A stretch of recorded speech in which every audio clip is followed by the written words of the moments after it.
Hello guys, welcome to maths by Nirmal Nishad YouTube channel.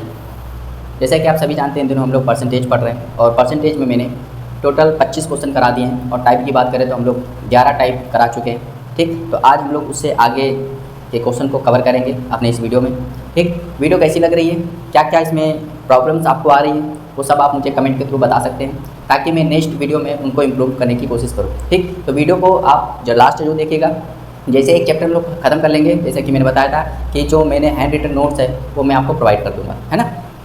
एक link होगा, WhatsApp link हो सकता है, टेलीग्राम लिंक हो सकता है, तो वहाँ पे मैं उसकी पीडीएफ फॉर्म आपको दे दूँगा, तो वहाँ से आप उसको रिवीजन बार बार करते रहिएगा। अगर आप नोट्स बना रहे हैं तो बहुत अच्छी बात है। तो चलिए स्टार्ट करते बिना किसी देरी के। ठीक है, तो क्वेश्चन हम लोग 25 तक कर चुके थे। ठीक,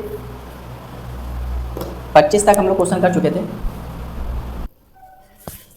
तो 25 तक हम लोग क्वेश्चन कर चुके थे। तो आज हम लोग स्टार्ट करेंगे क्वेश्चन नंबर 26 से। क्वेश्चन नंबर 26 से, और टाइप चल रहा था, टाइप 11 चल रहा था, टाइप 11 चल रहा था। ठीक है, तो चलिए भाई क्वेश्चन नंबर 26, क्वेश्चन नंबर 26 है, कह रहा है जब किसी वस्तु के मूल्य में 20% की कमी की गई तो उसकी बिक्री में x% की वृद्धि हुई। यदि राजस्व प्राप्ति में 25% की वृद्धि होती है तो कह रहा है x का मान बताइए। ठीक है, बहुत ही आसान सवाल है। देखो, मैंने ऐसा सवाल बताया था कि जब भी मूल आ जाए, मूल मतलब कीमत, बिक्री आ जाए और राजस्व आ जाए, इसका मैंने फॉर्मूला बताया था आपको ना। इसका फॉर्मूला क्या होता है कि राजस्व बराबर क्या होता है, राजस्व बराबर होता है कीमत इंटू बिक्री। तो ये मैंने फॉर्मूला बताया था। राजस्व का फॉर्मूला क्या होता है, राजस्व बराबर होता है कीमत इंटू बिक्री। ये कुछ फॉर्मूले हैं जो कि आपको याद होने चाहिए। तो राजस्व को इंग्लिश में क्या बोलते हैं, रेवेन्यू बोलते हैं, और कीमत को क्या बोलते हैं, प्राइस बोलते हैं, और बिक्री को क्या बोलते हैं, सेल्स बोलते हैं। तो रेवेन्यू इक्वल टू होता है price into sales, price into sales. ठीक, तो कह रहा है, सवाल क्या कह रहा है, सवाल कह रहा है कि जब किसी वस्तु के मूल्य में 20% की कमी की गई तो उसकी बिक्री में x% की वृद्धि हुई। यदि राजस्व प्राप्ति में 25% वृद्धि होती है तो x का मान बताइए। देखो भाई, ऐसे सवाल मैंने क्या बताए थे, ऐसे सवाल मैंने बताए थे कि आप 100 मान लीजिए। ठीक, कीमत में अगर आप बढ़ोतरी कर रहे हैं तो आप ऊपर लिखोगे, है ना।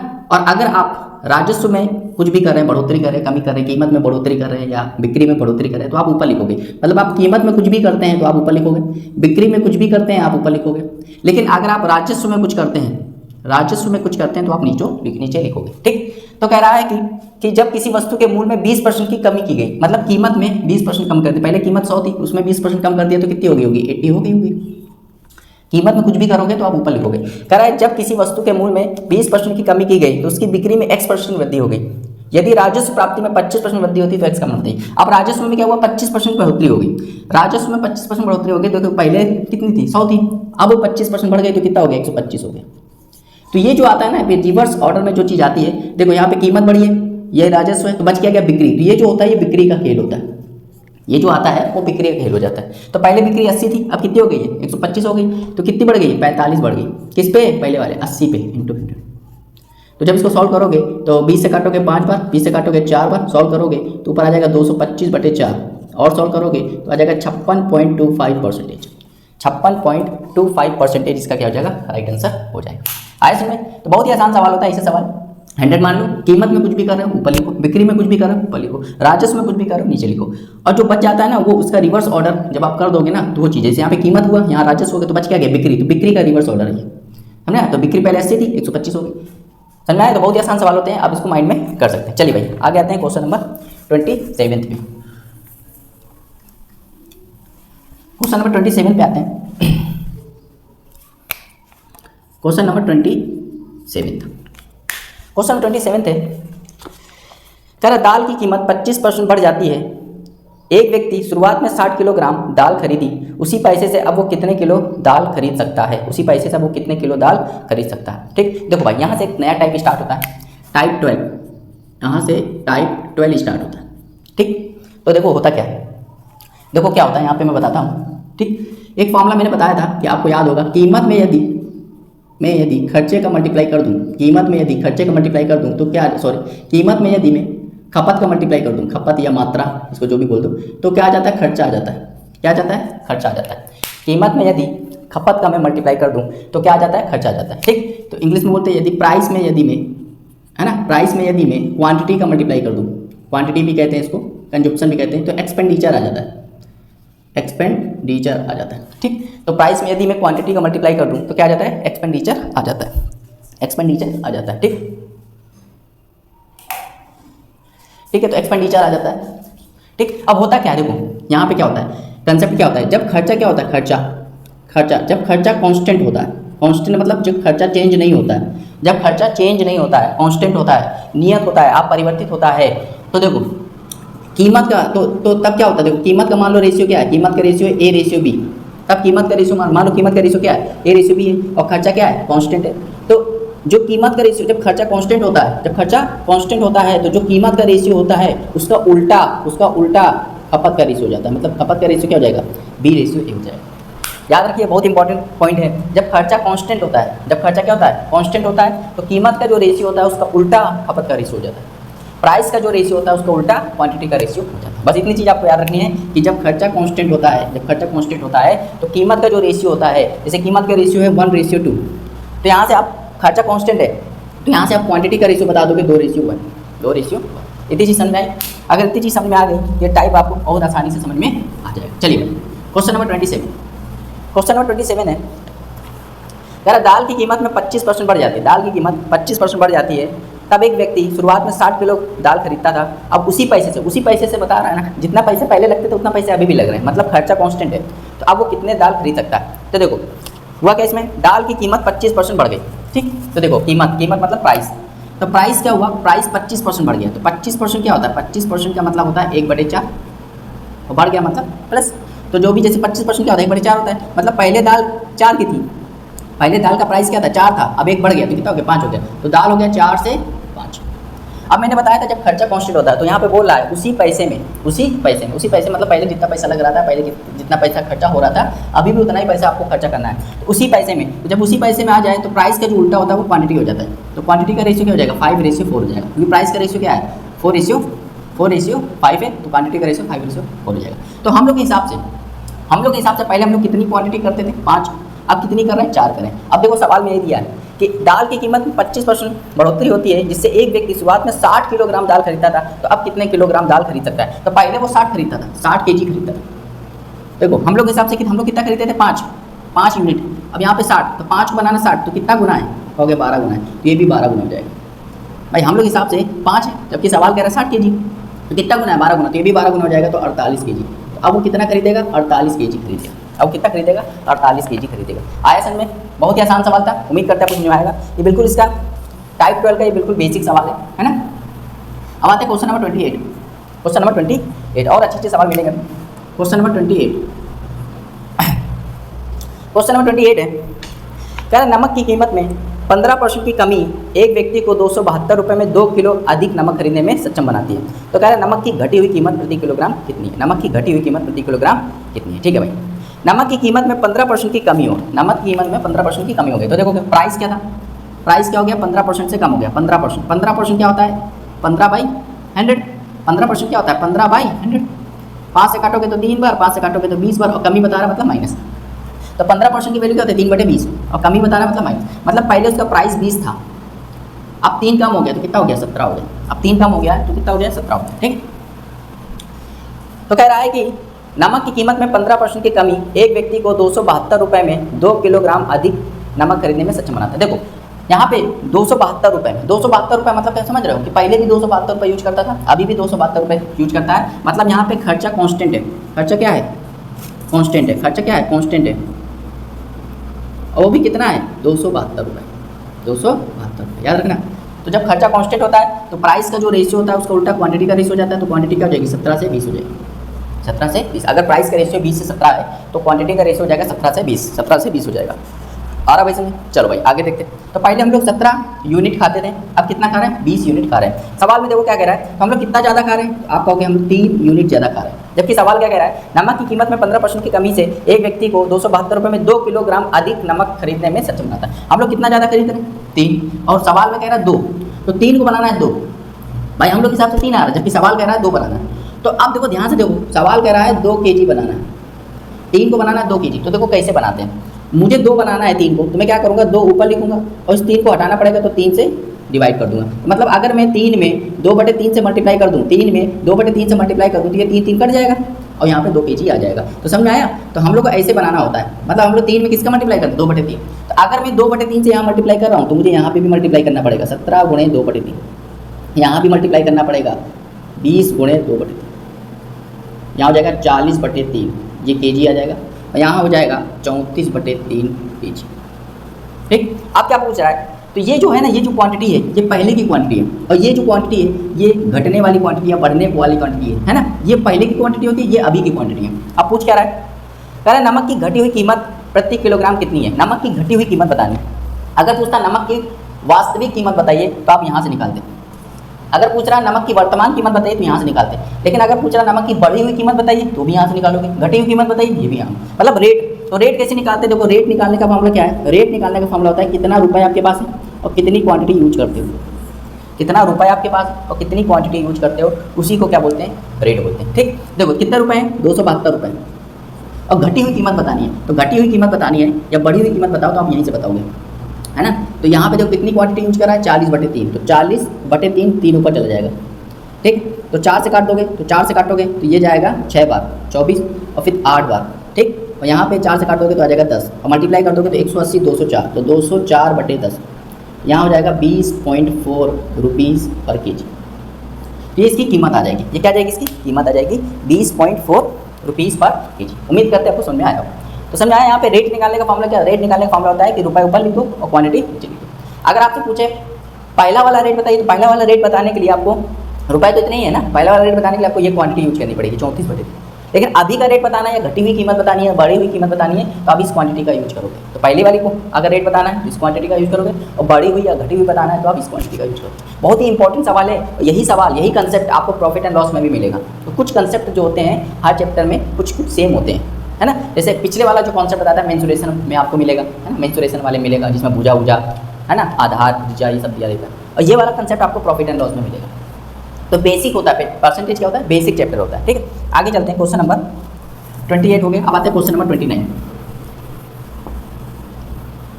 क्वेश्चन नंबर 29 पे आते हैं। क्वेश्चन नंबर 29 है, ठीक है। क्वेश्चन नंबर 29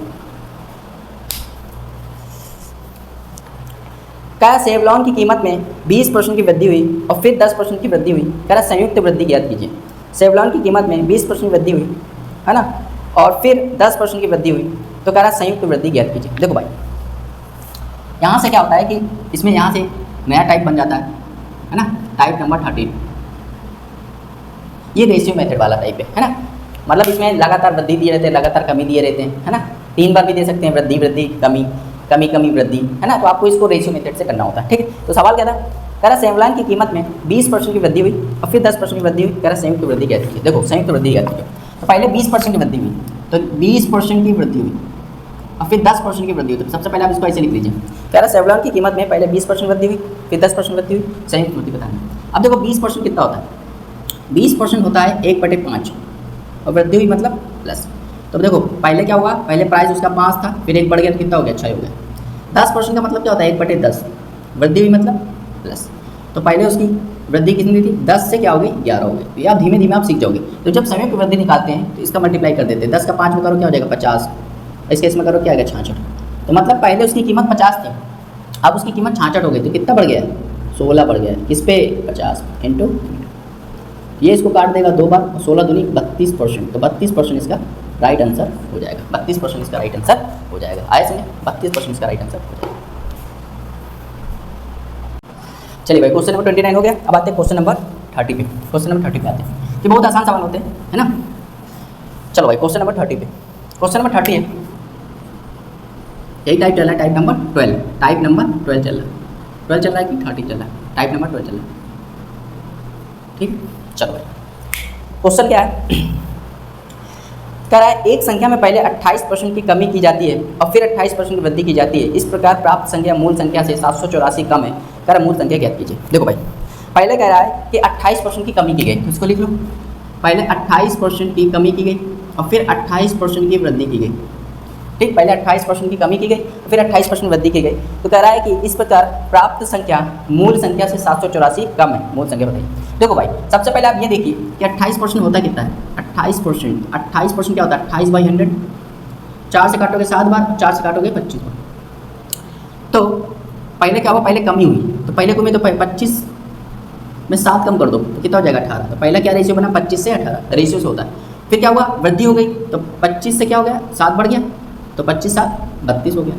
तो यहाँ पे देखो जब मल्टीप्लाई करोगे तो 25 का 25 में करोगे आएगा 625, और इसका कर लोगे तो यहाँ पे कर लो 32 गुणे 18, तो 8 दूनी 16, 8 के 24 25, ये हो जाएगा 32, ये हो जाएगा 6 7 5, तो हो जाएगा 576।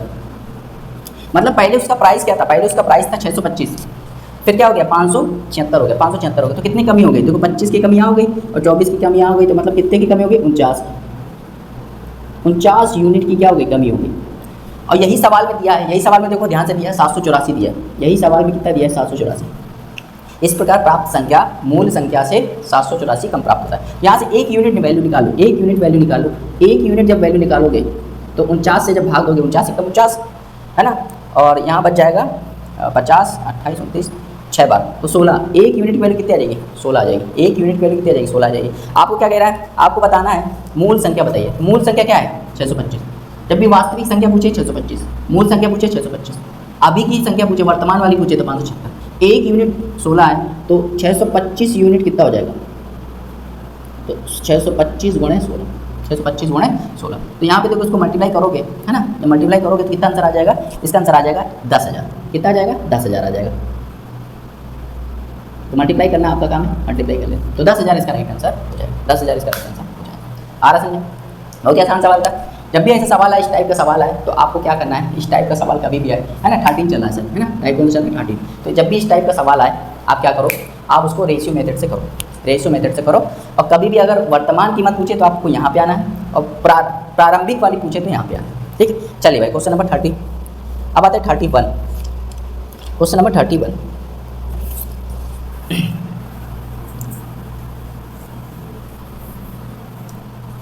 क्वेश्चन नंबर 31, ये क्वेश्चन नंबर 31 है, ये कोई टाइप नहीं है, ये पहले जो हमने टाइप बता दिया है बिल्कुल उसी टाइप पे आधारित है। ठीक है, चलो इसको करते हैं।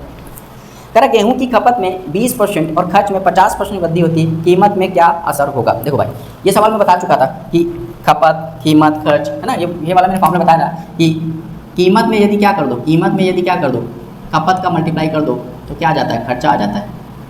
प्राइस में यदि क्या कर दो, प्राइस में यदि क्या कर दो, क्वांटिटी या कंजप्शन का मल्टीप्लाई कर दो तो क्या आ जाता है, एक्सपेंडिचर आ जाता है। तो यही बोला है, कह रहा है गेहूं की खपत में 20% और खर्च में 50% वृद्धि की जाए तो कीमत पे क्या असर होगा। तो जब भी ऐसे सवाल आ जाए आप उसको 100 मान लीजिए, क्या मान लीजिए 100। और मैंने बताया था अगर कीमत में कुछ कर रहे हो तो ऊपर लिखोगे, और खर्च में कुछ कर रहे हो तो नीचे लिखोगे। ठीक, कीमत खपत इसमें कुछ भी कर रहे हो तो आप ऊपर लिखोगे, और खर्च में कुछ कर रहे हो तो आप नीचे लिखोगे। कह रहा है कीमत में यदि खपत में 20% वृद्धि हो जाए, तो पहले खपत 100 थी, 20% वृद्धि हो गई तो 120 हो गई। और क्या कह रहा है, खर्च में 50% वृद्धि हो जाए, तो खर्च 50% वृद्धि हो जाए, तो खर्च पहले 100 था, 50 से बढ़ा दो तो 150 हो गया। तो देखो ये है खपत और ये है खर्च, तो बच क्या गया कीमत। तो कीमत का रेशियो ये हो जाता है, ये कीमत का हो जाता है। तो पहले कीमत 120 थी, अब कीमत कितनी हो गई, 150 हो गई। तो कितनी बढ़ गई, 30। किस पे, 120 पे इंटू 100। तो 30 एकदम 30, 30 चौके 120, 4 से काट दोगे तो 25%। तो 25% इसका क्या हो जाएगा, राइट आंसर हो जाएगा। 25% इसका राइट आंसर हो जाएगा। आया इसमें, अब आपको याद आ रहा होगा ये सवाल मैं करा चुका हूँ, लेकिन ये अच्छे सवाल है इसलिए आपको फिर से कराए दे रहे हैं। 31 हो गया। अब आते हैं क्वेश्चन नंबर 32 पे। क्वेश्चन नंबर 32 है। अब यहाँ से एक नया सा टाइप स्टार्ट होता है क्वेश्चन नंबर 32 से, टाइप नंबर 14। टाइप नंबर 14, अब ये वाला टाइप है, ये जनसंख्या पे आधारित है। किस पे आधारित है, जनसंख्या पे आधारित। ये वाला टाइप किस पे आधारित है, जनसंख्या पे आधारित है। ठीक, तो चलो इसको देखते हैं। कह रहा है एक शहर की जनसंख्या 25,000 है, यदि ये प्रतिवर्ष 10% की दर से बढ़ रही है तो 2 साल बाद इसकी जनसंख्या क्या होगी। ठीक है, देखो एक शहर की जनसंख्या है, ठीक, एक शहर की जनसंख्या है 25,000 है। तो आप जब भी ऐसा सवाल आए है ना, जनसंख्या पे आधारित सवाल है, तो आप क्या करो, शहर की जनसंख्या कितनी है, 25,000 है। अब शहर की जनसंख्या ये 25,000 है, अभी की जनसंख्या है ना। अब कह रहा है ये हर साल 10% से बढ़ रही है, 10% से बढ़ रही है। तो 10% क्या होता है, 10% का मतलब होता है 1/10, बढ़ रही मतलब प्लस, मतलब शहर की जनसंख्या जो होगी हर 10% से बढ़ रही है। तो मैं इसमें किसका मल्टीप्लाई कराऊंगा, इसमें करा दूंगा 10 में से एक ज़्यादा हो रहा है तो इसमें किसका मल्टीप्लाई कर दूंगा, 110। ऐसे ऐसे याद कर सकते हो, 10 में से एक ज़्यादा हमेशा हर साल बढ़ रहा है तो मैं इसमें मल्टीप्लाई कर दूंगा 11/10। तो अगर मैंने एक बार मल्टीप्लाई कराया 11/10 तो 1 साल का आ गया, लेकिन हमें निकालना 2 साल का, तो हम इसको 2 बार करेंगे, 11/10 फिर 11/10, तो ये आ गया 2 साल। तो अब ये 2 साल के बाद की जनसंख्या, समझ आया, ये 2 साल के बाद की जनसंख्या। ठीक, अब इसको डायरेक्ट कर सकते हो, तो 0 0 गया, ये भी 0 0 गया, तो यहाँ पे आ जाएगा 121 और ये हो जाएगा 250 गुणे 121, मल्टीप्लाई कर दो, आंसर आ जाएगा, तो ये हो जाएगा 250, ये हो जाएगा 500, फिर ये आ जाएगा 250, यहाँ हो जाएगा 05203, तो 30,250 इसका राइट आंसर हो जाएगा, 30,250। आ रहा समझ? तो जनसंख्या वाला सवाल कभी भी अगर आए तो आप उसको ऐसे से कर सकते हो। ठीक है, आगे आते हैं क्वेश्चन नंबर 33 पे आते हैं। क्वेश्चन नंबर 33, क्वेश्चन नंबर 33 क्या कह रहा है, एक बाइक 50,000 रुपये में खरीदी जाती है, एक बाइक जो है वो 50,000 रुपये में खरीदी जाती है। ठीक भाई, एक बाइक 50,000 में खरीदी जाती है, तो 50,000 लिखो, एक बाइक 50,000 में खरीदी जाती है, इसका मूल्य सालाना मतलब हर साल 10% की दर से घटता जाता है, 10% की दर से घटता जाता है, तो कितने वर्षों में इसका मूल्य 36,450 होगा, 36,450 होगा। तो भाई देखो, एक बाइक है, इसका रेट क्या है 50,000, हर साल ये 10% की दर से घट रही है, 10% की दर से घट रही है, 10% का मतलब होता है 1/10, तो घट रही मतलब माइनस।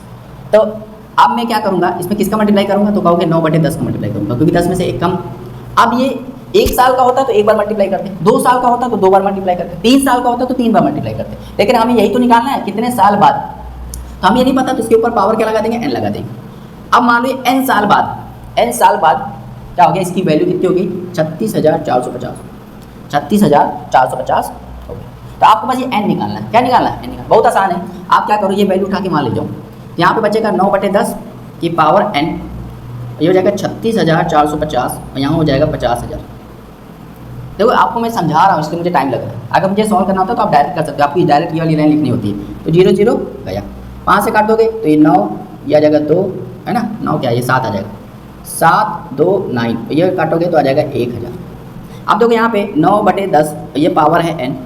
अब ये 729 आपको याद होना चाहिए, 729 किसकी पावर होती है, 729 होती है 9 की पावर, तो 9 की पावर क्यूब होती है, और ये 1,000 ये 10 की पावर क्यूब होती है, ये दोनों 9/10 की पावर क्या है, क्यूब।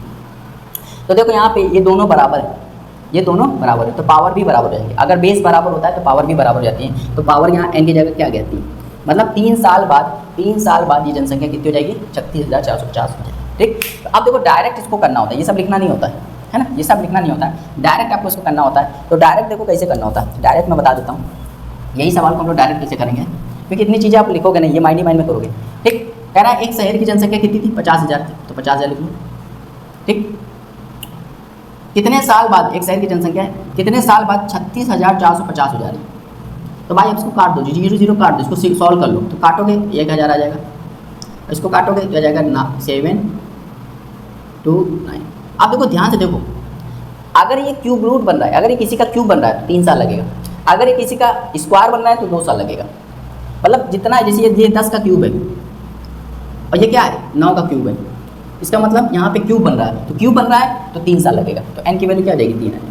मान लो यहाँ स्क्वायर बन रहा होता तो n की वैल्यू 2 हो जाती। तो ये सवाल बहुत आसान होते हैं, आप इनको देख के कर सकते हो। आ रहा है, चलिए भाई क्वेश्चन नंबर, चलिए भाई यहाँ पे आते हैं क्वेश्चन नंबर 34 पे। क्वेश्चन नंबर 34 है, क्वेश्चन नंबर 34, क्वेश्चन नंबर 34, और यहाँ से स्टार्ट होता है टाइप नंबर 15, टाइप नंबर 15। और ये टाइप क्या होता है, इसमें एक सीरीज बनती है, क्या बनती है, सीरीज बनती है। ये सीरीज बनती है, जैसे ए ने बी को कुछ दे दिया, लाभ हानि पे दे दिया, बी ने सी को भी दे दिया, सी ने डी को दे दिया, पूछा गया ए ने कितने में लिया था, पूछा जाएगा डी ने कितने में लिया था, एक सीरीज बनती है, एक पैटर्न बनता है। और यही सवाल A to Z आपको प्रॉफिट एंड लॉस में भी मिलेगा। ठीक, तो ये 2-3 सवाल जो होते हैं परसेंटेज के, वो कुछ ना कुछ टॉपिक में मिलते रहते हैं। ठीक, इसलिए इसको बेसिक कहते हैं। चलो भाई, तो टाइप नंबर 15, टाइप नंबर 15 है, कोई निर्माता एक वस्तु को 11% के लाभ पर थोक व्यापारी को बेचता है, थोक व्यापारी उस वस्तु को 15% के लाभ पर खुदरा व्यापारी को बेचता है, खुदरा व्यापारी उस पर 19% का लाभ अर्जित करते हुए ग्राहक को 170-45 में बेच देता है। निर्माता के लिए उस धातु का लागत मूल्य क्या था। देखो भाई, कोई निर्माता है, यहाँ निर्माता है, निर्माता मतलब जिसने बनाया है, उसने क्या किया, इसको, है ना, उसने क्या किया, इसको देखो, जैसे मैं लिख रहा हूँ, ये आपको लिखना नहीं है, मैं आपको समझाने के लिए लिखना है। इसने 11% लाभ पे, 11% प्रॉफिट पे इसको किसको दे दिया, थोक व्यापारी को दे दिया। अभी मैं इसको डायरेक्ट करना सिखाऊंगा, ये मैं लिख इसलिए रहा हूँ ताकि आपको समझ में आ जाए। अब इसने क्या किया, थोक व्यापारी ने क्या किया, 15% के लाभ पर 15% के लाभ पर 15% के लाभ पर किसको बेच दिया? खुदरा व्यापारी को बेच दिया। अब खुदरा व्यापारी ने क्या किया? खुदरा व्यापारी ने क्या किया? 19% के लाभ पर 19% के लाभ पर इसको किसको दे दिया? ग्राहक को दे दिया। और ग्राहक ने इसके लिए कितने पैसे अदा किए? 17,045। तो कह रहा है भाई इसने कितने में खरीदा था, निर्माता ने इसको कितने में खरीदा था, ऐसे सवाल आते हैं। ठीक, तो ये चीज़ आपको लिखनी नहीं है वहाँ पे, एग्जाम में चीज़ लिखनी नहीं है, इसको डायरेक्ट करना है। तो ये चीज़ आपको लिखनी नहीं है, ठीक है। ये चीज़ मैं इसलिए लिख रहा हूँ क्योंकि मुझे समझाना है आपको। ठीक, आपको एग्जाम में कैसे करना है मैं बता रहा हूँ। ठीक, तो आपको देखो इसमें दो ही चीज़ आपको दो ही तरीके से आपको सवाल पूछेगा। या तो आपको निर्माता की वैल्यू पूछेगा, ग्राहक की दे देगा, या तो ग्राहक की पूछेगा तो निर्माता की दे देगा। इसी टाइप के दो ही सवाल बन सकते हैं, इससे ज़्यादा सवाल नहीं बन सकते। तो इसमें पूछ क्या रहा है? निर्माता का पूछ रहा है। तो मान लेते हैं निर्माता एक्स ने मैं खरीदा था। अब उसने क्या किया? 11% लाभ पे थोक व्यापारी को बेच दिया। तो 11% लाभ पे बेच दिया, तो अगर लाभ हो रहा है तो 100 में जोड़ देते हैं और उससे मल्टीप्लाई कर देते हैं। अगर हानि हो रही है तो 100 में घटा कर उससे मल्टीप्लाई कर। तो 11% का लाभ हो रहा है तो 100 में 11 जोड़ दो, 111%। 111% हटेगा, नीचे क्या जाएगा? 100। अब थोक व्यापारी ने क्या किया? खुदरा व्यापारी को 15% लाभ पे बेच दिया। 15% लाभ पे बेच दिया मतलब 100 में 15 जोड़ दो, 115। 115 बाई। अब खुदरा व्यापारी ने ग्राहक को 19% लाभ पे बेच दिया, तो 19% मतलब 100 में 19 जोड़ दो, 119%। और 119 बाई ये वैल्यू आ जाएगी 170,045। समझ में आ रहा है? अब आप इसको सॉल्व कर लोगे तो आपका आंसर आ जाएगा। ठीक, तो चलो इसको सॉल्व करते हैं। इसको सॉल्व कैसे करेंगे, है ना? इसको सॉल्व करते हैं। चलो भाई इसको सॉल्व करते हैं। तो कैसे सॉल्व करेंगे?